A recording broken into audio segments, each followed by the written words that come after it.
പരിശുദ്ധമായ ദുൽഹജ്ജ് മാസം കടന്നു വരുമ്പോൾ റമളാനിനേക്കാൾ ശ്രേഷ്ഠതയുള്ള ദിനരാത്രങ്ങൾ കടന്നു വരുമ്പോഴേ വളരെ രഹസ്യമായി ആരും അറിയണ്ട ഒരു സാധനം നമ്മുടെ വീട്ടിൽ ഒളിപ്പിച്ച് വെച്ചാൽ അല്ലാഹ് നമ്മളെ സ്നേഹിക്കും. അല്ലാഹ് നമ്മളെ സ്നേഹിക്കും. മാത്രമല്ല ദുൽഹജ്ജിൽ നമ്മൾ ചെയ്യുന്ന കർമ്മങ്ങൾ മുഴുവൻ അല്ലാഹ് സ്വീകരിക്കും. ഈ സാധനം ഇല്ലാതെ, ഈ സാധനം വീട്ടിൽ ഒളിപ്പിച്ച് വെക്കാതെ ദുൽഹജ്ജിലെ ഒരു കർമ്മം അല്ലാഹ് സ്വീകരിക്കൂല. വെറും പാഴായ വേസ്റ്റായ അമലായി മാറും. ദുൽഹജ്ജ് എതിരാവും. അതിപ്പോൾ എന്ത് സാധനമാണ് ഉസ്താദെ ഒളിപ്പിച്ച് വെക്കേണ്ടത്? പഠിച്ചാലോ, അള്ളാൻ്റെ സ്നേഹം ആസ്വദിച്ചാലോ? 1000 രൂപ സമ്മാനമായി ലഭിക്കുന്ന ചോദ്യം വീഡിയോയിലുണ്ട്. മുഴുവനായി കാണുക, ഉത്തരം കമൻറ്റ് ചെയ്യുക. നാമുമായി ബന്ധപ്പെട്ട എല്ലാവർക്കും എത്തിച്ചു കൊടുക്കുക. അള്ളാഹു ഖൈറും ബറക്കത്തും നൽകി അനുഗ്രഹിക്കുമാറാകട്ടെ. അസ്സലാമു അലൈക്കും വറഹ്മത്തുള്ളാഹി വബറകാതുഹു. എന്തൊക്കെയുണ്ട് എല്ലാവരുടെയും വിശേഷം? സന്തോഷമല്ലേ? എവിടെ പുഞ്ചിരിച്ചുകൊണ്ടൊരു ഹംദ് പറഞ്ഞ് അൽഹംദുലില്ലാഹി റബ്ബിൽ ആലമീൻ. മാഷാഅല്ലാഹ്, ഒരു ഹംദിൻ്റെ ബറക്കത്ത് കൊണ്ട് ഹൃദ്യമായൊരു പ്രഭാതവും അതിമനോഹരമായൊരു ദിവസവും സമ്മാനമായി തന്ന് കരുണക്കടലായ റബ്ബ് നമ്മെ അനുഗ്രഹിക്കട്ടെ. അപ്പോൾ ദുൽഹജ്ജിലെ ആദ്യ 10 ഇങ്ങനെ കടന്നു വരുമ്പോൾ നമ്മൾ വല്ലാതെ ശ്രദ്ധിക്കേണ്ട ഒരു സംഗതിയുണ്ട്. നമ്മളൊരുപാട് ക്ലാസ്സുകൾ കേട്ട് ഒരുപാട് ദിക്റും ദുആയൊക്കെ പഠിച്ചു വെച്ചിട്ടുണ്ട്. ഇതൊന്നും ഗുണം ചെയ്യൂല ഒരു സാധനം നമ്മുടെ വീട്ടിൽ കൊണ്ടുപോയി ഒളിപ്പിച്ച് വെക്കാതെ. ഏതാണ് ഉസ്താദെ ആ വീട്? ആ വീട് നമ്മുടെ കൽബ് തന്നെയാണ്. എന്താണ് ആ കൽബിൽ ഒളിപ്പിക്കേണ്ടത്? അത് നമുക്ക് പഠിക്കാം. കൽബിലൊരു സാധനം ഒളിപ്പിച്ച് വെച്ചാൽ അല്ലാഹ് നമ്മളെ സ്നേഹിക്കും. നമ്മൾ ചെയ്യുന്ന അമലുകളിലൊക്കെ വല്ലാത്തൊരു ടേസ്റ്റ് ഉണ്ടാവും, വല്ലാത്തൊരു ടേസ്റ്റ്. ആ അമലുകളൊക്കെ അല്ലാഹ് സ്വീകരിക്കും. ഇല്ലെങ്കിലൊക്കെ നഷ്ടമാണ് കേട്ടോ. അള്ളാഹു കാത്തുരക്ഷിക്കട്ടെ. നമ്മൾ മുമ്പ് ഉണർത്തിയതുപോലെ ഈ ദുൽഹജ്ജിൽ നമ്മൾ ഏറ്റെടുത്തിട്ടുള്ളൊരു കുടുംബം ഒരു പാവപ്പെട്ട ഉസ്താദിൻ്റെയാണ്. നല്ല മനുഷ്യൻ. അദ്ദേഹത്തിന് കടങ്ങൾ ഒരുപാടുണ്ട്. ഉസ്താദുമാരുടെ കാര്യമൊക്കെ ഇന്നലെ നമ്മൾ പറഞ്ഞു, വലിയ ശമ്പളമൊന്നും ഇല്ലാത്തവരാണ്. അപ്പോൾ അവരുടെ ആ കുടുംബത്തിലേക്ക് നല്ല നെയ്യത്തിൽ നല്ലൊരു ഹദിയ, ഈ പരിശുദ്ധമായ ദുൽഹജ്ജിൻ്റെ പുണ്യം ലഭിക്കണം എന്ന് ഉറച്ച ബോധ്യത്തിൽ നൽകുക. അള്ളാഹു നമ്മളെ ഏറ്റെടുക്കൂലേ? എന്താ നമ്മൾ കൽബിൽ ഒളിപ്പിച്ച് വെക്കേണ്ടത്? എന്ത് സാധനമാണ്? ഇത് കേട്ട് കഴിയുമ്പോൾ നമുക്കത് തിരിച്ചറിയാൻ പറ്റും. അല്ലാഹ് നമ്മളെ ഏറ്റെടുക്കും. അല്ലാഹ് നമ്മളെ സ്നേഹിക്കും. ജീവിതം കളർഫുള്ളാകും. സമാധാനവും സന്തോഷവും നമ്മളെ തേടിയെത്തും. പഠിച്ചാലോ നമുക്ക്? അള്ളാഹു സ്വീകരിക്കട്ടെ. കൽബ് നന്നാക്കാൻ പടച്ചോൻ പറഞ്ഞ അതിൻ്റെ അർത്ഥം എന്താണ്? നീ എന്നെ ഒന്ന് സ്നേഹിക്കടാന്നാണ്. നീ എന്നൊന്ന് അല്ലേ? ഭാര്യയോട് ഭർത്താവ് നിന്റെ മനസ്സൊന്ന് നന്നാക്കടി എന്ന് പറഞ്ഞ അതിൻ്റെ അർത്ഥം എന്താ?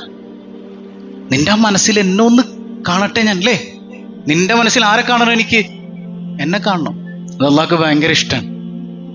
അള്ളാഹ്ക്ക് അതുകൊണ്ടല്ലേ ഹബീബായ സയ്യിദുനാ റസൂലുള്ളാഹ് ഒരു ഹദീസ് പഠിപ്പിക്കുന്നുണ്ടല്ലോ.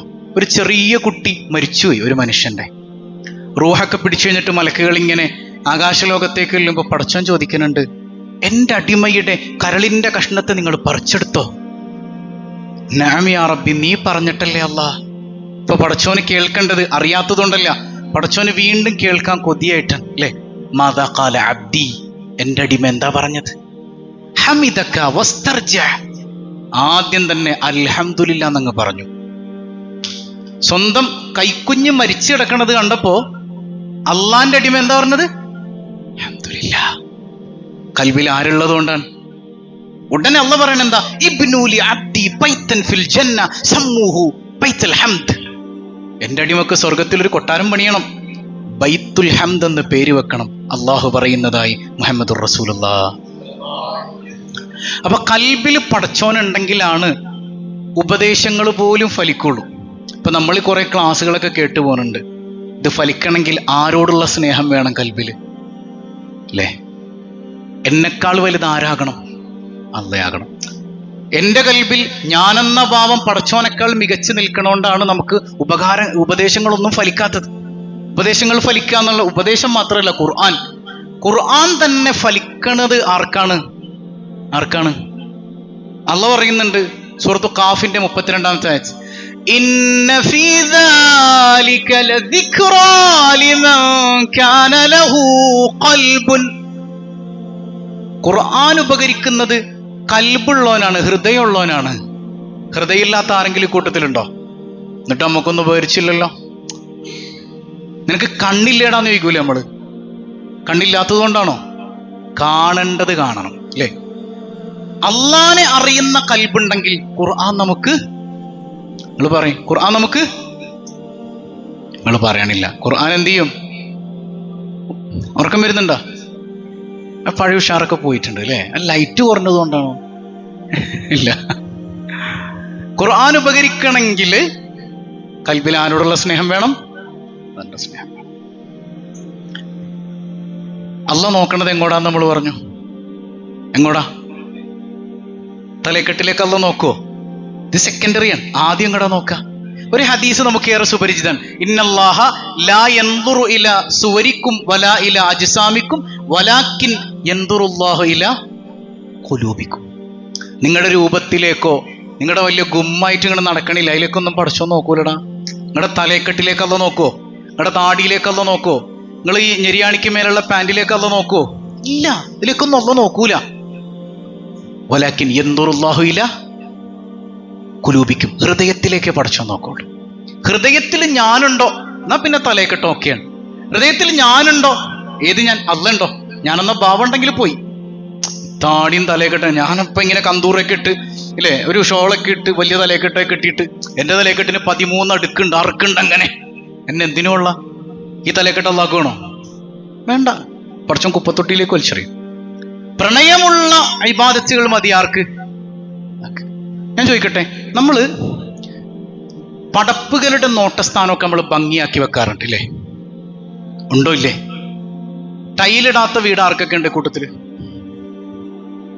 ടൈൽസ് ഇടാത്ത വീട് ആർക്കൊക്കെ ഉണ്ട്? എല്ലാവരുടെയും വീട് നിങ്ങൾ പറഞ്ഞില്ല. എല്ലാവരും വീട് ടൈൽസ് ഇട്ടിട്ടുണ്ട് അല്ലേ? അത് ആരുടെ നോട്ടസ്ഥല?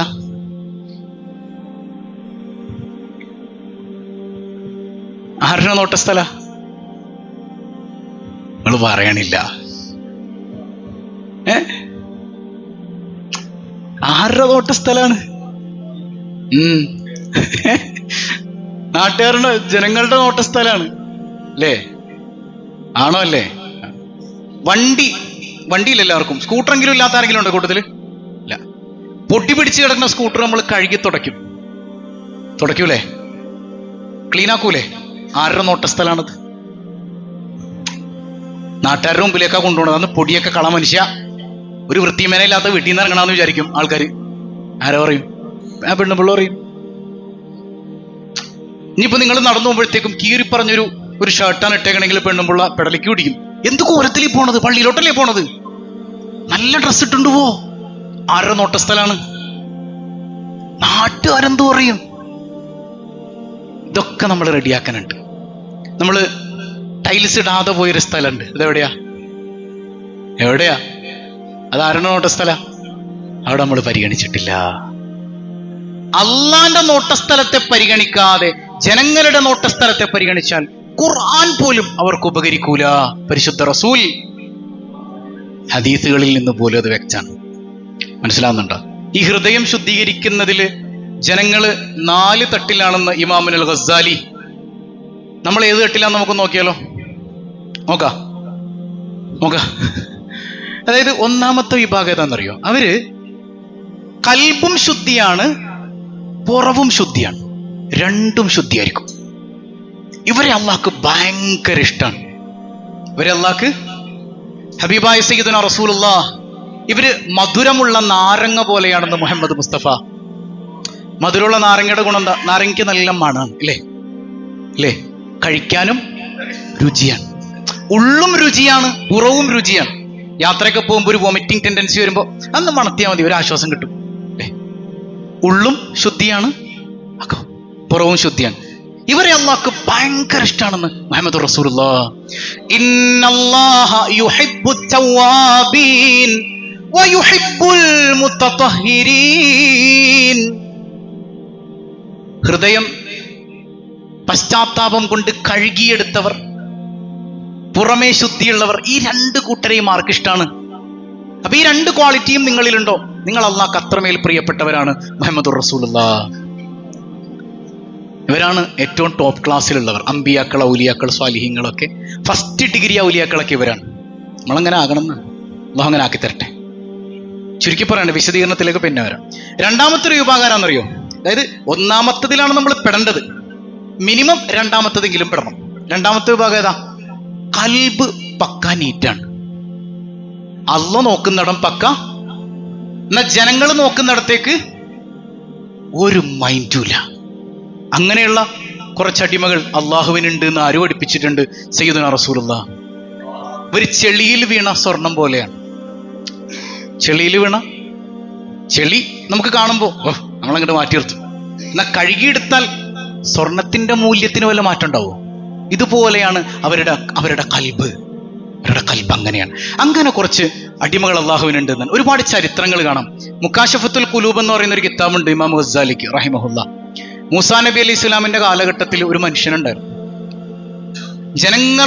ജനങ്ങളുടെ മുമ്പിൽ തന്നെ തോന്നിയവാസങ്ങൾ കാണിച്ച് തെമ്മാടിത്തരങ്ങളൊക്കെ ചെയ്തിട്ട് ജനങ്ങള് മിസ്റിൽ നിന്ന്, നാട്ടിൽ നിന്ന് പുറത്താക്കിയ ഒരുത്തനാണ്.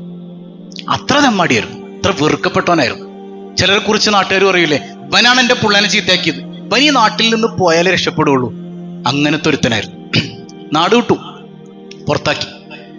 പുറത്താക്കി കുറെ നാൾ ഒറ്റപ്പെട്ടു. ഒരു കാടിനകത്തേക്കാണ് ജനങ്ങൾ കൊണ്ടുപോയി വിട്ടത് അധികാരിയുടെ നേതൃത്വത്തിൽ. അവിടെ ഒറ്റപ്പെട്ട് കിടന്ന് രോഗിയായി മരണത്തോടടുക്കണ സമയത്തൊരു ബോധ്യം കൽബിൽ വരികയാണ്. പടച്ചോനോട് പറയാ, യാ റബ്ബി, എനിക്ക് വേണ്ടി പ്രാർത്ഥിക്കാൻ, എന്നെയൊന്നു നോക്കാൻ മക്കളില്ല, ഭാര്യയില്ല, ഉമ്മയില്ല, എൻ്റെ അടുത്ത് ആരുമില്ല. എനിക്ക് നീ മാത്രമേ ഉള്ളൂ പടച്ചോനെ, നീ എനിക്ക് പുറത്ത് തരൂല്ലേ അല്ലാ. ഏതാ ബോധ്യം നിങ്ങൾ ചിന്തിക്കണം. ജനങ്ങൾ വെറുത്തൊരുത്തനാണ് അല്ലേ? കാണുമ്പോ തന്നെ ജനങ്ങൾ അറപ്പോട് നോക്കിയിരുന്നൊരു മനുഷ്യനാണ്. കൽബ് അങ്ങനെയായിരുന്നു. പക്ഷെ ഒറ്റപ്പെട്ടപ്പോ ആരെ തിരിച്ചറിയാണ്? പറഞ്ഞ വാക്കെന്താണ്? എനിക്ക് ഭാര്യയുണ്ട്, മക്കളുണ്ട്, മാതാപിതാക്കളുണ്ട്, എല്ലാവരും ഉണ്ട്. എൻ്റെ അടുത്ത് ആരുമില്ല, എനിക്ക് വേണ്ടി പ്രാർത്ഥിക്കാൻ ആരുമില്ല, എന്നെ ചേർത്ത് പിടിക്കാൻ ആരുമില്ല. എനിക്കാര് മാത്രമേ ഉള്ളൂ? നീ മാത്രമേ ഉള്ളൂ അല്ലാ. അള്ളാഹു അവന് തൗബ കൊടുത്തു എന്ന് മാത്രമല്ല, അള്ളാഹുവിന്റെ വലിയായി അള്ളാഹു അവനെ ഉയർത്തിയെന്ന് ഇമാം അൽ ഗസ്സാലി. ഇതേ സമയം ആ മനുഷ്യൻ മരണപ്പെടുകയാണ്.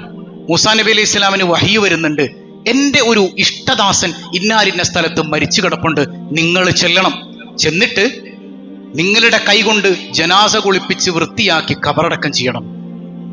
അള്ളാന്റെ കൽപ്പനയില്ലേ? മൂസാ നബി പോയി. മൂസാ നബി ചെന്നിട്ട് ഈ മനുഷ്യനെ കാണുമ്പോൾ തന്നെ ഞെട്ടിത്തെരിക്കാണ്. യാ റബ്ബി, ജനങ്ങൾ വെറുത്തിട്ട് നാട്ടിൽ നിന്ന് പുറത്താക്കിയവനല്ലേ? അള്ളാഹ് പറയാം, അങ്ങനെയൊക്കെ ആയിരുന്നു, ഇപ്പോൾ അവൻ എൻ്റെ വലിയാണ് അല്ലാഹു റബ്ബുൽ ആലമീൻ. ഇത് സെക്കൻഡ് കാറ്റഗറിയാണ് അല്ലെ? നമ്മളതിനെ കുറിച്ച് വിശാലമായിട്ട് മുമ്പ് പറഞ്ഞിട്ടുണ്ട്. അപ്പൊ പുറമേ വൃത്തിയില്ലാതെ കൽബ് ശുദ്ധമായി അള്ളാഹുവിലേക്ക് അടുത്ത കുറെ മനുഷ്യന്മാരുണ്ട് എന്ന് ഹബീബ് റസൂലുള്ളാഹ്. അതായത് കൽബ് പടച്ചോനിലേക്ക് തിരിഞ്ഞാൽ അവൻ എന്ത് ചെയ്യും? രക്ഷപ്പെടും. കൽബ് ആരിലേക്ക് തിരിയണം? ഞാനിങ്ങനെ റൂമിയുടെ ഒരു കവിത ഇങ്ങനെ വായിച്ചു. പെർഷ്യൻ ലാംഗ്വേജിലാണ്, അത് മലയാളീകരിച്ചാൽ ഇങ്ങനെയാണ്: വരൂ നീ ആരാണെങ്കിലും വരൂ, നീ ആരാധിക്കുന്നവനാകാം, വഴി പിഴച്ചവനാകാം, അഗ്നിയെ വണങ്ങുന്നവനാകാം, ഇത് നിരാശയുടെ കേന്ദ്രമല്ല. നീ 100 വട്ടം നിന്റെ തൗബ ലംഘിച്ചിട്ടുണ്ടെങ്കിലും വീണ്ടും വരൂ. ആരിലേക്ക്? പടച്ചോൻ വിളി. അവന്റെ പാപ അടയുന്നുണ്ടോ? നിരാശ വേണോ ഒരുത്തിന്? ഒരു മനുഷ്യനെ നിങ്ങൾ ചിന്തിച്ചു നോക്കി. അത്രമേൽ നാട്ടിൽ നിന്ന് പുറത്താക്കി ഭാര്യയും മക്കളും ഉമ്മായും പാപ്പായും ഒക്കെ തള്ളിക്കളഞ്ഞ ഒരുത്തൻ, അവൻ ആരെ തിരിച്ചറിയാണ്? എനിക്ക് നീയുള്ളൂ അല്ല. അതാണ് ലാ ഇലാഹ ഇല്ലല്ലാഹ് എന്ന് പറഞ്ഞത്. എനിക്ക് നീയല്ലാതെ ആ ബോധ്യം. എനിക്ക് നീയുള്ളൂ പടച്ചോനെ, വേറെ ആരും എനിക്കില്ല കേട്ടോ. അള്ളാഹ് സ്വീകരിച്ചു, അവനെ ഔലിയാക്കളിൽ ഉൾപ്പെടുത്തിയത്രേ. സുബ്ഹാനല്ലാഹ്. ഈ അടുത്തൊരു പാട്ടിറങ്ങിയിരുന്നു, നിങ്ങൾ കേട്ടോന്നറിയില്ല. എന്താണ്? ധരിച്ചതെല്ലാം അഴിച്ചുവെച്ച് മൂസാ നബിയെ കേറിവാ, അറിഞ്ഞതെല്ലാം എറിഞ്ഞുടച്ച് തൂരിസിനാമല കേറിവാ. എന്താണ് വരിയൊക്കെ പടച്ചോനെ? ചിന്തിച്ചു കഴിഞ്ഞാൽ അത്ഭുതമാണ്. ധരിച്ചതെല്ലാം അഴിച്ചുവെച്ച് മൂസാ നബിയെ കേറിവാ. പടച്ചോനിലേക്ക് കൽബ് തിരിഞ്ഞാല് അല്ലെ വല്ലാത്തൊരു ആനന്ദാണത്. അറിഞ്ഞതെല്ലാം എറിഞ്ഞുടച്ച് തൂരിസിനാമല കേറിവാ. ഈ ഭാര്യ ഭർത്തൃ ബന്ധത്തിന്റെ സുഖം എന്ന് പറഞ്ഞാല്, കല്യാണത്തിന് മുമ്പ് ക്ലാസ് എടുക്കാനായിട്ട് കുറെ ആൾക്കാരാണ്, എടാ അങ്ങനെ ഇങ്ങനെ എന്നൊക്കെ പറഞ്ഞു കൊടുക്കും. ആ അറിവൊക്കെ എറിഞ്ഞുടച്ചിട്ട് നീ അവളിലേക്ക് ചേർന്നാലാണ് അതിനൊരു ആനന്ദം ഉണ്ടാവുള്ളൂ. അല്ല, അങ്ങനെയല്ലേ? അങ്ങനെയല്ലേ അതിന്റെ വിഷയം? നീ കുറെ സംഗതികൾ കാണാപ്പാടം പഠിച്ചുകൊണ്ട് അവളുടെ അടുത്തേക്ക് പോയാൽ നിനക്ക് ആ ലദ്ദത്ത് കിട്ടൂല. ആ ലദ്ദത്ത് അനുഭവിക്കണോ? ഖൽബ് ആരിലേക്ക് തിരിയണം? അവളിലേക്ക് തിരിയണം. അവളിലേക്ക് തിരിഞ്ഞാൽ നിനക്ക് ആ സുഖം അനുഭവിക്കാൻ പറ്റും, ആ സന്തോഷം അനുഭവിക്കാൻ പറ്റും. മൂസാ നബിയോട് അല്ലാഹു പറയാ, കേറി വാ, ഖൽബ് എന്നിലേക്ക് തിരിഞ്ഞോ, എന്നിലേക്ക് കയറി വരുമെന്ന്. അല്ലാഹു റബ്ബുൽ ആലമീൻ. പടച്ചോനിലേക്ക് നമ്മുടെ ഖൽബ് തിരിയണം. ഒന്ന് ഒറ്റയ്ക്ക് ഇരിക്കുമ്പോഴേ, അതിനൊരുപാട് വഴികളുണ്ട്, അത് ഇൻഷാ അല്ലാഹ് അടുത്ത ക്ലാസ്സിലേക്ക് ഞാൻ പറയാം. ഒറ്റയ്ക്ക് ഇരിക്കുമ്പോൾ ഏറ്റവും ചുരുങ്ങിയത് നമ്മളിങ്ങനെ പടച്ചോനോടൊന്ന് കരയാ, യാ റബ്ബി യാ റബ്ബി, എൻ്റെ ഈ ഖൽബൊന്ന് കഴുകിത്തരണം അല്ലാ, എനിക്ക് നിന്നെ ഒന്ന് ആസ്വദിക്കാൻ കഴിയണം പടച്ചോനെ. അങ്ങനല്ലേ? അങ്ങനല്ലേ? നമ്മൾ അള്ളാനെ ആസ്വദിക്കണമെങ്കിൽ ഖൽബിൽ ആരുണ്ടാവാൻ പാടുള്ളൂ? അള്ളാനെ ആസ്വദിക്കണമെങ്കിൽ ഖൽബ് വൃത്തിയാകണം, അല്ലേ? ഇപ്പൊ ഒരു സഹോദരൻ എൻ്റെ അടുത്ത് കൗൺസിലിംഗ് വന്നപ്പോൾ പരാതി പറഞ്ഞു, രണ്ടുപേരും ഉണ്ടായിരുന്നു. സാർ, ഇവള് അടുക്കളയിൽ നിന്ന് ഇറങ്ങിയിട്ട് ആ കോലത്തിലൊന്ന് കുളിക്കാണ്ടാണ് എൻ്റെ അടുത്ത് വന്ന് കിടക്കണത്, പിന്നെ എങ്ങനെ സന്തോഷം ഉണ്ടാകാനാണ്? നിങ്ങൾക്ക് പറഞ്ഞ മനസ്സിലായോ? അപ്പൊ ഞാൻ അവളോട് ചോദിച്ചു, അല്ല അതൊക്കെ ഒന്ന് വൃത്തിക്കൊക്കെ പോകണ്ടല്ലേ ഉസ്താദ്? ആദ്യം അങ്ങേരോട് പറ, അങ്ങേര് ജോലിയും കഴിഞ്ഞിട്ട് വന്നിട്ട് ആ കോലത്തിലാണ് കിടന്നുറങ്ങണത്, ഇവരിൽ എന്താ ആനന്ദം ഉണ്ടാവാനാണ്? അപ്പോ ഈ അള്ളാഹുവുമായിട്ടുള്ള ബന്ധത്തിൽ സുഖം കിട്ടണമെങ്കിൽ ഖൽബ് കഴുകണം. ഭാര്യ ഭർത്തൃ ജീവിതത്തിൽ സന്തോഷം കിട്ടണമെങ്കിൽ ശരീരം കഴുകണം. അള്ളാഹുവായിട്ടുള്ള ബന്ധത്തിൽ സുഖം കിട്ടണമെങ്കിൽ എവിടെ കഴുകണം? നമ്മളെ കൊണ്ട് ഒറ്റക്ക് പറ്റണ സംഗതിയല്ല, നമുക്കൊരു ഹെൽപ്പർ വേണം, അത് മറ്റൊരു വിഷയമാണ്, അതിലേക്ക് ഞാൻ വരാം. അപ്പൊ അള്ളാഹിനോട് നമ്മൾ നേരിട്ട് നിരന്തരം അള്ളാഹിനോട് പറഞ്ഞുകൊണ്ടിരിക്കുക, പടച്ചോൻ എൻ്റെ ഖൽബൊന്ന് കഴുകിത്തരണേ അല്ലാ, എനിക്ക് ആരെ കാണണം? എന്നൊക്കെ പറഞ്ഞ ആരെ കാണണം? നിന്നെ കാണണം പടച്ചോനെ. അങ്ങനെ കുറെ മനുഷ്യന്മാർ നമ്മുടെ ഉമ്മത്തിലുണ്ടായിരുന്നു. ഇമാം മുസ്ലിം സ്വഹീഹ് മുസ്ലിമില് ഒരു അധ്യായത്തിന്റെ പേര് തന്നെ ബാബു ഫളി ഉവൈസുൽ ഖർനി, ഫളാഇലി ഉവൈസുൽ ഖർനി എന്നാണ്. ഉവൈസുൽ ഖർനിയുടെ മഹത്വം പറയുന്ന അധ്യായം സ്വഹീഹ് മുസ്ലിമിലെ ഒരു പാഠാണത്. ഉവൈസുൽ ഖർനി നബിയാണോ? അല്ല. സ്വഹാബിയാണോ? അല്ല. എന്നിട്ടും അങ്ങനെ ഒരു മനുഷ്യന്റെ പേരിൽ അധ്യായം കൊടുത്തിട്ടുണ്ട് ഇമാം മുസ്ലിം റഹിമഹുല്ലാ. ആര്? ഉവൈസുൽ ഖർനി ആരാ? തീർത്തും അപ്രസക്തനായ ഒരു മനുഷ്യൻ. കണ്ടാൽ തന്നെ ഭ്രാന്തന്മാരുടെ കൂടെ ആയിരിക്കും. ഈ എച്ചില് തിന്നുന്ന നായകള് എച്ചില് കടിച്ചിട്ട് വാക്കിയിടുന്ന സാധനങ്ങളൊക്കെയാണ് മൂപ്പരെടുത്ത് ഭക്ഷിക്കുക. എന്നാ കൽബിലാരാണ്? കൽബിലാരാണ്? എന്തിനേറെ ഹബീബ് റസൂലുള്ളാഹ് തങ്ങൾ പറയുന്നുണ്ട്, ഉമറെ ഹദീസാണ്, സ്വഹീഹായ ഹദീസാണ്, നിങ്ങൾ ഉവൈസുൽ ഖർനിയെ കണ്ടാൽ ദുആ ചെയ്യിപ്പിക്കണേ എന്ന് സയ്യിദുനാ റസൂലുള്ളാഹ്. ആരോടാ പറയുന്നത്? ഉമർ ഒരു വഴിക്ക് വന്നാൽ ആ ഭാഗത്ത് പിശാച് എടുക്കൂല എന്ന് മുഹമ്മദ് റസൂലുള്ളാഹ്. അങ്ങനെയുള്ള ഉമറിനോട് പറയാൻ, ഉവൈസിനെ കണ്ടോ ദ്വാരപ്പിച്ചോളോട്ടെ. ഉമർ റളിയല്ലാഹു അൻഹുവിന്റെ ഭരണകാലത്ത് ഹജ്ജിന്റെ സമയത്ത് യമൻ നാട്ടുകാരൊക്കെ വന്നപ്പോൾ ചോദിക്കുന്നുണ്ട്, നിങ്ങൾ ഉവൈസിനെ അറിയോ? നിങ്ങൾ അങ്ങനെ ഇപ്പൊ അന്വേഷിക്കാൻ പറ്റിയ ഉവൈസിനെന്ന് ഞങ്ങൾക്ക് അറിയാൻ പാടില്ല, ഞങ്ങളുടെ നാട്ടിലൊരു ഭ്രാന്തൻ ചങ്ങായി ഉണ്ട്, ആരും മൈൻഡ് ചെയ്യൂല, ഒരു കഥയാണ്, ഇന്നാലിന്ന അടയാളങ്ങളൊക്കെ, ആ പറഞ്ഞ അടയാളങ്ങളൊക്കെ കറക്റ്റാണ്. സുബ്ഹാനല്ലാഹ്. സയ്യിദുനാ ഉവൈസുൽ ഖർനി റളിയല്ലാഹു. ഖൽബിലാരാണ്? ജനങ്ങൾ വല്ല വിലയും വെച്ചിരുന്നോ? അങ്ങനെ മറ്റൊരു മനുഷ്യനുണ്ട്, നമ്മൾ ആ ചരിത്രം അല്പം പറഞ്ഞിട്ടുണ്ട് മുമ്പ്.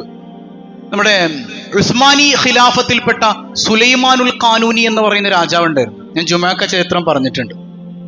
രാജാവ് ഒരിക്കലും ഇങ്ങനെ കിടന്നുറങ്ങണ സമയത്ത് കിടത്തം കിട്ടണില്ല, അങ്ങോട്ട് ഉറക്കം പറ്റില്ല, ഉറങ്ങും ഞെട്ടി എണീക്കും. തൻ്റെ നാട്ടിലൊരു പ്രദേശത്തേക്ക് പോകാനായിട്ടൊരു ഉൾപ്രേരണ പോലെ കൽബിൽ ഇങ്ങനെ തോന്നിക്കൊണ്ടിരിക്കുകയാണ്. അങ്ങനെ സുബീക്ക് മുമ്പ് തന്നെ തൻ്റെ അനുചരന്മാരോടൊക്കെ പറഞ്ഞു, വേഷം മാറി എല്ലാവരും ഇറങ്ങണം. അങ്ങനെ കുറച്ച് ആളുകളെയൊക്കെ ആയിട്ട് ഒരു നാട്ടിലേക്ക് പോയി. അവിടെ മാർക്കറ്റിലെത്തുമ്പോണ്ട് ഒരു മനുഷ്യൻ അവിടെ മരിച്ചു കിടക്കാൻ. അല്ലേ? അസംഗതി ഞാൻ പറഞ്ഞിട്ടുണ്ട്, ഒരു മനുഷ്യൻ മരിച്ചു കിടക്കാൻ. അപ്പൊ അദ്ദേഹം ചോദിക്കുന്നുണ്ട്, ഇങ്ങനൊരു മയ്യത്ത് മരിച്ചു കിടന്നിട്ട് ഒരാൾ നോക്കാത്തത് എന്താ? വന്ന് നോക്കുന്ന ആളുകളൊക്കെ അറപ്പോടെ മുഖം തിരിച്ചിട്ട് പോവാ. ഇത്ര വൃത്തികെട്ടവൻ ഈ നാട്ടിൽ വേറെ ഇല്ല, എന്തേ കുറ്റം എന്തേ? ഇവൻ കയറാത്ത വേശിയുടെ വീട് ഈ നാട്ടിലില്ല, ഇവൻ കയറാത്ത കള്ള് ഷാപ്പ് ഈ നാട്ടിലില്ല. അങ്ങനെ ഒരുത്തന്റെ മയ്യത്ത് തൊട്ടിട്ട് ഞങ്ങളുടെ കൈ വൃത്തികേടാക്കാൻ ഞങ്ങളില്ല. രാജാവിന് ദേഷ്യം വന്നു. പക്ഷെ കാണുമ്പോ ഇപ്പൊ എന്താ പറയാ, വരത്തനാണല്ലോ ആളുകളുടെ മുമ്പിൽ, വേഷം മാറിയില്ലേ വന്നേക്കണേ, എന്റെ ഉത്തരവാദിത്വമാണ് ഇത് എന്ന് പറഞ്ഞിട്ട് ആ മനുഷ്യൻ തന്റെ അനുചരന്മാരോടൊപ്പം മയ്യത്ത് പൊക്കി വീടൊക്കെ അന്വേഷിച്ചിട്ട് വീട് കണ്ടുപിടിച്ച് വീടിന്റെ കോലായിൽ കൊണ്ടുപോയി വെക്കാൻ. പിന്നാമ്പുറത്തുനിന്ന് ഭാര്യ ഊട്ടി വന്നിട്ട് തന്റെ ഭർത്താവിന്റെ മയ്യത്ത് കാണുമ്പോൾ കിടന്നിങ്ങനെ അലറി കരയുന്നുണ്ട്. അപ്പൊ രാജാവ് ചോദിക്കുന്നുണ്ട്, നീ ഇപ്പൊ കരഞ്ഞിട്ട് എന്ത് കാര്യം മോളെ? ഇവൻ ആ വൃത്തികേടൊക്കെ കാണിച്ച സമയത്ത് നിനക്ക് കരയാൻ പാടില്ലായിരുന്നോ? ഇത്ര മോശം മനുഷ്യന്റെ ഭാര്യയായിട്ട് നീ അന്ന് കരഞ്ഞിരുന്നെങ്കിൽ ഇവൻ നന്നായേനല്ലോ എന്ന് പറഞ്ഞു. അപ്പൊ ഭാര്യ ഇങ്ങനെ കരച്ചിലടക്കിയിട്ട് പറയുന്നുണ്ട്, എന്തറിഞ്ഞിട്ടാണ് നിങ്ങൾ പറയുന്നത് സഹോദര? എന്റെ ഭർത്താവ് ആരാന്നറിയോ? എന്റെ ഭർത്താവിനെ പോലൊരു ഉത്തമൻ ഈ നാട്ടിൽ വേറെ ഇല്ല. നാട്ടുകാരൊക്കെ ഇന്ന് ചിരിക്കാൻ തുടങ്ങി. എനിക്കറിയാം. അപ്പൊ അവര് തിരിഞ്ഞു ചോദിക്കുന്നുണ്ട്, എന്റെ ഭർത്താവ് കള്ള് കുടിക്കുന്നത് കണ്ട ആരെങ്കിലും കൂട്ടത്തിലുണ്ടോ? ഉത്തരം മുട്ടിപ്പോയി. കള്ള് ഷാപ്പിലേക്ക് പോണതേ കണ്ടിട്ടുള്ളൂ, കുടിക്കണ കണ്ടിട്ടില്ല. എന്റെ ഭർത്താവ് വ്യഭിചരിക്കുന്നത് കണ്ട ആരെങ്കിലും കൂട്ടത്തിലുണ്ടോ? ഉത്തരമില്ല.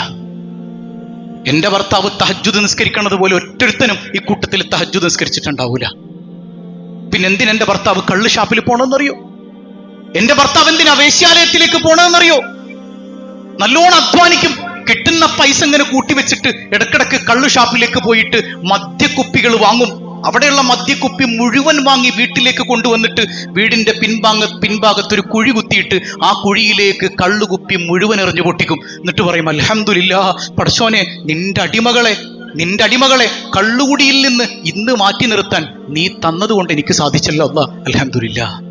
ഇടക്കിട്ട് ഇതുപോലെ കയ്യിലുള്ള പൈസയും കൊണ്ട് വേശ്യാലയത്തിലേക്ക് പോകും. എന്നിട്ട് വേശ്യകളോട് ചോദിക്കും, നിങ്ങളുടെ റേറ്റ് എത്രയാണ്? ഇത്രയാ റേറ്റ്, എന്നാ പിടിച്ചോ, ഇന്ന് വ്യഭിചരിക്കരുത്. എന്നിട്ട് പറയാം, അൽഹംദുലില്ലാഹ് പടച്ചോനെ നിന്റെ ഒരു അടിമയെ വ്യഭിചാരത്തിൽ നിന്ന് മാറ്റി നിർത്താൻ നീ എനിക്ക് തൗഫീഖ് എന്നല്ലോ അല്ലാഹ്, അൽഹംദുലില്ലാഹ്. ഒരിക്കലും ഞാൻ ചോദിച്ചിട്ടുണ്ട് എൻ്റെ ഭർത്താവിനോട്, നിങ്ങൾ ഈ ചെയ്യണതൊക്കെ ശരി, പക്ഷെ ഈ നാട്ടുകാരൊക്കെ നിങ്ങൾ വെറുക്കൂലേ? അപ്പൊ അദ്ദേഹം പറഞ്ഞ മറുപടി, ആര് വെറുത്താലും എനിക്കെന്താ, എൻ്റെ റബ്ബിനെന്നെ ഇഷ്ടാണല്ലോ അല്ലേ? നമ്മള് ആരുടെ ഇഷ്ടം നോക്കി പ്രവർത്തിക്കണത്? നാട്ടുകാരുടെ ഇഷ്ടം. ഇവിടെ എൻ്റെ റബ്ബിനെന്നെ ഇഷ്ടാണല്ലോ, നാട്ടുകാർ വെറുത്തോട്ടെ അല്ലേ? ചിലപ്പോഴൊക്കെ നമ്മൾ ആകെ പ്രയാസപ്പെട്ട് വീട്ടില് ആകെ ഇടങ്ങേറായി നിൽക്കുന്ന സമയത്ത് ഭാര്യനോട് പറയാറില്ലേ, എടി ആരെന്നെ കൈവിട്ടാലും എൻ്റെ കൂടെ നീയില്ലേ അല്ലേ? അതൊരു ബലാണ്, ബന്ധമാണ്. ആ ബന്ധത്തിന്റെ തീവ്രതയാണത്. ആ ബന്ധം തിരിച്ചറിഞ്ഞാലാണ് നമുക്ക് ഇങ്ങനെ പറയാൻ പറ്റുള്ളൂ. അള്ളഹാനോട് നമ്മളിങ്ങനെ പലപ്പോഴും പറയും, നീയില്ലേ പടച്ചോനെ, ഹസ്ബി അല്ല. നമുക്ക് ആ ഫീല് കിട്ടാത്ത എന്താ? നമ്മുടെ ബന്ധം റെഡിയാത്തത് കൊണ്ടാണ്. ആ ബന്ധം റെഡി ആയി കഴിഞ്ഞാൽ എനിക്ക് നീയില്ല പടച്ചോനെ, അദ്ദേഹത്തിന്റെ വർത്താനം അതാണ്, നാട്ടുകാർ കൈവിട്ടോട്ടെ, എനിക്ക് നീയില്ല അല്ല. അപ്പൊ ഭാര്യ പറഞ്ഞു, ഞാൻ പറഞ്ഞു, സംഗതി ശരി, നിങ്ങൾ മരിച്ച ഒരൊറ്റ കുട്ടി മയ്യത്ത് നിസ്കരിക്കൂല കേട്ടോ. അള്ളാനെ തന്നെ സത്യം, ഞാൻ മരിച്ചാൽ എനിക്ക് മയ്യത്ത് നിസ്കാരത്തിന് നേതൃത്വം കൊടുക്കുന്നത് ഈ നാടിന്റെ ഖലീഫയായിരിക്കും. അള്ളാനെ പിടിച്ചിട്ട് അങ്ങോട്ട് പറഞ്ഞു. സുലൈമാൻ അൽ ഖാനൂനിയുടെ കണ്ണിങ്ങനെ നിറഞ്ഞൊഴുകാൻ തുടങ്ങി. അദ്ദേഹം വേഷപ്രച്ഛന്നനായി നിൽക്കുന്ന രൂപമൊക്കെ മാറ്റിയിട്ട് പറഞ്ഞു, ഞാൻ ഈ നാടിന്റെ ഖലീഫയാണ്. വല്ലാഹി നിങ്ങളുടെ ഭർത്താവ് അള്ളാഹുവിന്റെ ഇഷ്ടദാസനാണ്. അതിന്റെ തെളിവാണ് എന്നെ പടച്ചോൻ ഇവിടെ എത്തിച്ചത്. ഇന്ന് രാവിലെ ഒരു ഉൾവിളി എന്നോണം ഈ നാട്ടിലേക്ക് വന്നതാണ് ഞാൻ. തന്റെ പടയാളികൾക്ക് മുഴുവൻ അന്നത്തെ ദിവസം അവധി കൊടുത്തിട്ട് അദ്ദേഹത്തിന്റെ മയ്യത്ത് നിസ്കാരത്തിന് വരാൻ പറഞ്ഞു. ആ നാട് കണ്ട ഏറ്റവും വലിയ മയ്യത്ത് നിസ്കാരമായിരുന്നു അത്. തുർക്കി ഖലീഫമാരെ, ഉസ്മാനിയ ഖലീഫമാരെ കബറടക്കം ചെയ്യുന്ന അതേ ഖബർസ്ഥാനിൽ അദ്ദേഹത്തെയും കബറടക്കിയെന്ന് ചരിത്രത്തിൽ കാണാം. ഇവിടെ ആരുടെ നോട്ടസ്ഥാനം ശരിയായാൽ മതി? കാണുന്ന നമുക്കൊരു പ്രയാസം ഉണ്ടായെങ്കിലും ഈ മനുഷ്യന് വല്ല സമാധാനക്കേടുണ്ടായിരുന്നോ? എന്തേ ആ മനുഷ്യന് സമാധാനക്കേടില്ലാതെ പോയത്? സമാധാനം കിട്ടിയത് എന്തുകൊണ്ടാ? നാട്ടുകാരുടെ നോട്ടസ്ഥാനത്തേക്കാൾ ആരുടെ നോട്ടസ്ഥാനത്തിന് പ്രാമുഖ്യം കൊടുത്തു? അല്ലാന്റെ. അല്ല നോക്കുന്നിടം ഭംഗിയായാൽ ബാക്കിയൊക്കെ അടി. ഇത് സെക്കൻഡ് കാറ്റഗറിയാണ്. നമ്മൾ മുമ്പ് പറഞ്ഞിട്ടുണ്ട്, റസൂലുള്ളാഹിന്റെ ഹദീസില്ലേ, ഇമാം ഹാക്കിം ഉദ്ധരിക്കുന്നുണ്ട്, റുബ്ബ അശ്ഗസ അഗ്ബറ മദ്ഫൂഅൻ ബിൽ അബ്വാബ്. ശരീരം മുഴുവൻ അഴുക്കുപുരണ്ട, തലമുടി ജട പിടിച്ച കുറച്ച് അടിമകൾ അല്ലാഹ്ക്കുണ്ട്. വാതിൽക്കൽ കണ്ടാൽ നമ്മൾ ആട്ടി ഓടിക്കും. ലൗ അഖ്സമ അലല്ലാഹ്, അവരെങ്ങാനും പടച്ചോനെ പിടിച്ച് വല്ലതും പറഞ്ഞാൽ ല അബറ, ആ നിമിഷം അള്ളാഹു അത് നടപ്പാക്കി കൊടുക്കുമെന്ന് മുഹമ്മദുർ റസൂലുള്ളാഹ്. എന്തേ? അവര് കൽബിന്റെ കണ്ണുകൊണ്ട് അള്ളാനെ കണ്ടിട്ട് ലയിച്ചിട്ട് അവിടെ നിന്നുപോയതാണ്. അവരെയാണ് നമ്മൾ അള്ളാനെ അറിഞ്ഞ ഭ്രാന്തന്മാരെന്നൊക്കെ പറയല്ലേ. സാധാരണ ഭ്രാന്തൻ നമ്മൾ പറയുന്ന വേണമെന്താ? മജ്നൂൻ എന്നാണ്. അള്ളാനെ അറിഞ്ഞ ഭ്രാന്തന്മാരെ കുറിച്ച് നമ്മൾ പറയുന്നത് മജ്ദൂബ് എന്നാണ്. എങ്ങനെ പറയാ അല്ലേ? അവരുടെ കൽബ് എപ്പോഴും ആരിലേക്ക് കണക്റ്റഡ് ആണ്? അല്ലാഹുവിലേക്കാണ്. ഇപ്പൊ നമ്മള് മുമ്പൊരിക്കല് മടവൂർ CM അലി അള്ളാഹിയുടെ കാര്യം പറഞ്ഞില്ലേ? ആ മഹാനെ ഇങ്ങനെ ജനങ്ങൾക്കിടയിൽ മോശാക്കിയതിൽ കുറെ മൗലിയാക്കന്മാർക്കൊക്കെ പങ്കുണ്ട്. സിമ്പിളായ സില്ലി മാറ്റേഴ്സിന്റെ പേരിൽ കുറെ ഇല്ലാ കഥകളും ഒക്കെ പറഞ്ഞു, ഉള്ളതും ഇല്ലാത്തതും ഒക്കെ മിക്സ് ചെയ്ത് പറഞ്ഞു. അദ്ദേഹം സ്വാത്വികനായൊരു മനുഷ്യനായിരുന്നു, അള്ളാനെ അറിഞ്ഞ മനുഷ്യനായിരുന്നു. അദ്ദേഹം ഒരിക്കലും കരഞ്ഞ സംഭവം ഞാൻ നിങ്ങളോട് പറഞ്ഞില്ലേ? അദ്ദേഹം കരഞ്ഞത് എന്തിനാ? അദ്ദേഹം കരഞ്ഞിട്ട് പറയുന്നുണ്ട്, ആയിരക്കണക്കിന് ആളുകൾ എന്നെ കാണാൻ വരുന്നുണ്ട്, എല്ലാവർക്കും വേണ്ടത് ദുനിയാവാ, ആർക്കും ആഖിറം വേണ്ട, ആർക്കും പടച്ചോനെ വേണ്ട.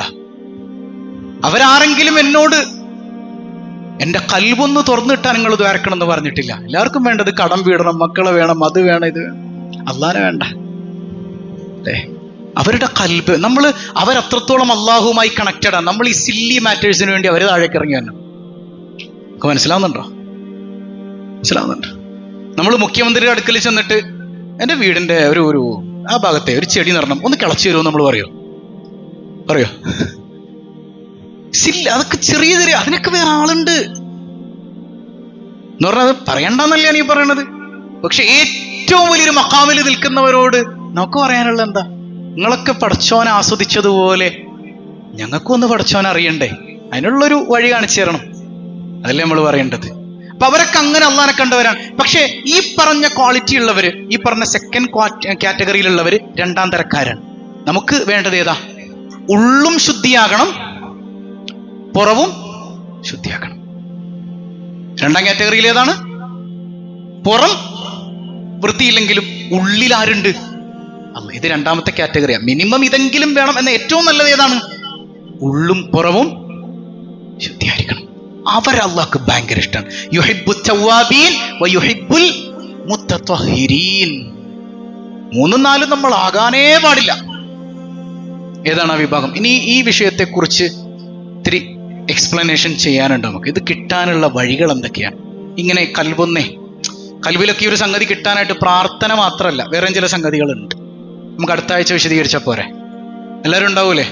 അല്ലാഹു കൽബ് തുറന്നു കിട്ടുന്ന മുത്തഖീങ്ങളിൽ നമ്മെ ഉൾപ്പെടുത്തി അനുഗ്രഹിക്കുമാറാകട്ടെ.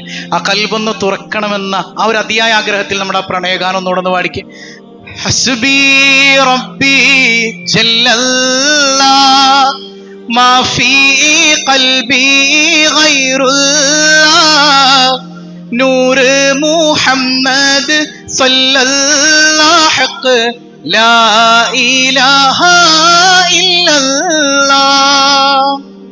അള്ളാഹു അവനെ ആസ്വദിക്കാൻ തൗഫീഖ് നൽകുമാറാകട്ടെ.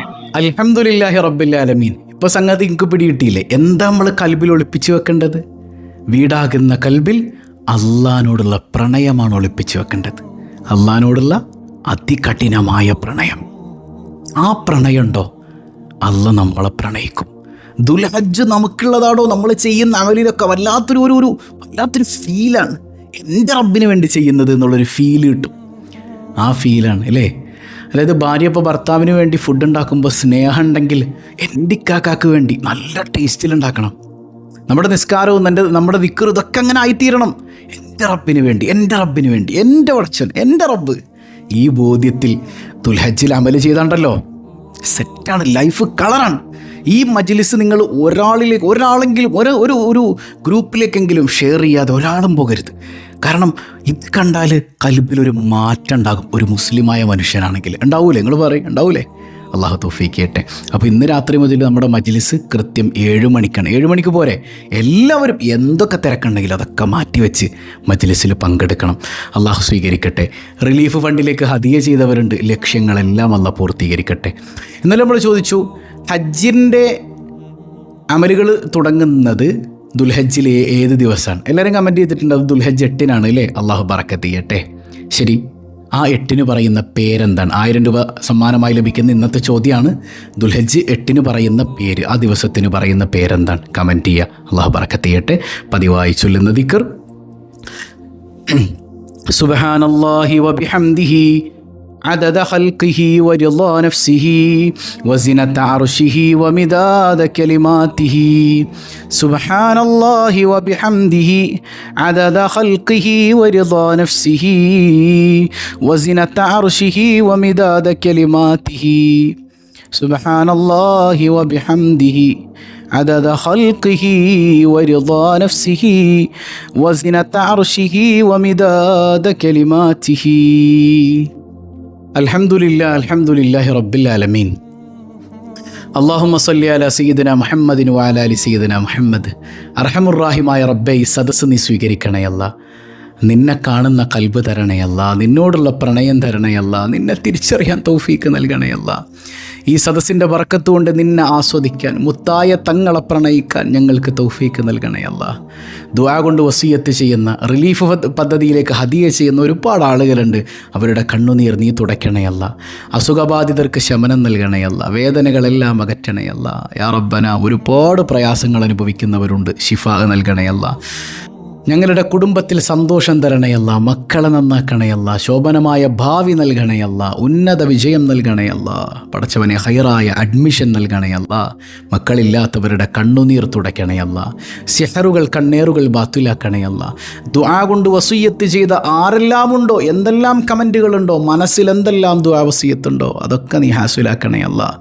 പടച്ചവനെ, ഞങ്ങളിൽ നിന്ന് മരണപ്പെട്ട ആരെല്ലാമുണ്ടോ ഖബറ് വെളിച്ചാക്കണയല്ല. ഞങ്ങളാരെയും നീ പെട്ടെന്ന് മരിപ്പിക്കല്ലേയല്ല. ഞങ്ങളെയും ഞങ്ങളിൽ നിന്ന് വിട പറഞ്ഞവരെയും അഷ്റഫുൽ വറ റസൂലുള്ളാഹി സ്വല്ലല്ലാഹു അലൈഹി വസല്ലമ തങ്ങളോടൊപ്പം നീ ഒരുമിപ്പിക്കണയല്ല. ബിഹഖി സ്വല്ലല്ലാഹു അലാ മുഹമ്മദ് സ്വല്ലല്ലാഹു അലൈഹി വസല്ലം, സ്വല്ലല്ലാഹു അലാ മുഹമ്മദ് സ്വല്ലല്ലാഹു അലൈഹി വസല്ലം. അല്ലാഹുമ്മ സ്വല്ലി അലാ മുഹമ്മദ് യാ റബ്ബി സ്വല്ലി അലൈഹി വസല്ലം. വസ്സലാമു അലൈക്കും വറഹ്മത്തുള്ളാഹി വബറകാതുഹു.